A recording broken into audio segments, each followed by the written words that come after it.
Is your Pioneer Xumo TV not connecting to Wi-Fi? First, ensure you're entering the correct Wi-Fi password. Even a slight typo will prevent connection. If the password is correct, the issue might be DHCP related. DHCP automatically assigns your TV an IP address. If it fails, the TV gets stuck trying to obtain an IP address. To resolve this, power cycle your modem, router, and TV.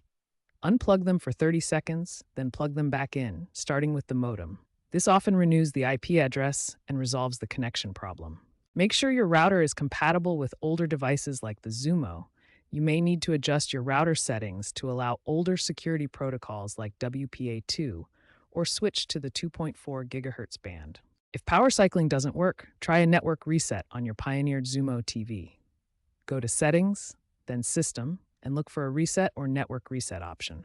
This will erase saved Wi-Fi credentials and force the TV to reconnect. If a factory reset is needed, use Settings, System, Factory Reset. Keep in mind, this will erase all data. If issues persist and your router supports WPA3, temporarily downgrade to WPA2 to see if the TV connects, as older firmware may not support newer protocols. If none of these steps work and the TV is still failing to connect, consider that it is a legacy device with discontinued software updates and a possible hardware failure, and consider upgrading your device to a newer one.